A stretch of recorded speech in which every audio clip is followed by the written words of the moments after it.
This week's parasha opens with the words of Vayedaber Hashem el Moshe Behar Sinai Lemor, that Hashem spoke to Moshe on Mount Sinai and taught him the laws of Shemitah.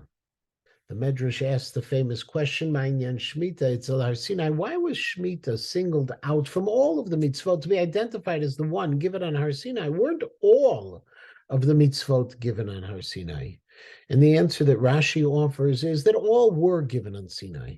And yet Shemitah, because it wasn't repeated once again in the 40th year when the Jewish people were Ba'arvot Moab in the plains of Moab, it stands as a paradigm for all mitzvot, that whether they were repeated or not, they were all given at Har Sinai.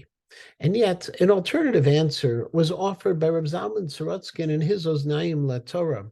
And he explained that the mitzvah of Shemitah is unique.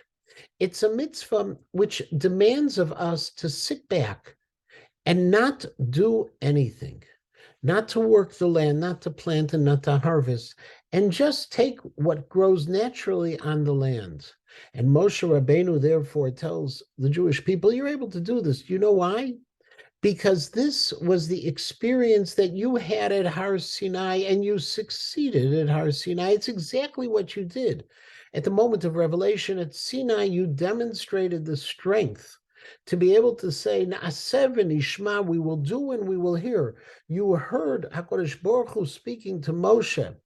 You heard all that he wanted us to do, and yet you accepted it without stepping forward and doing anything. You were willing to overcome the natural instincts and just follow the command of Hashem, just like we are expected to do during the year of Shemitah. The Vilna Gaon writes in the Even Shlomo that man's main challenge in life in this world is conquering our own nature, overcoming the natural inclination is everyone's prime spiritual task in this world. And that's why Shemitah is singled out from all of the rest of the mitzvot. It's a mitzvah where we have to take control of our natural tendency to master God's creation and sit back and trust and have faith in God.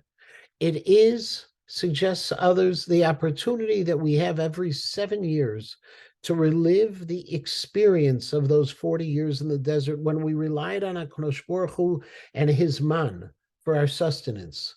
In the 7th year, we rely on the abundance of food in the 6th to continue to propel us forward. We sit back and we just accept HaKadosh Baruch Hu. That's Shemitah, and that is Har Sinai.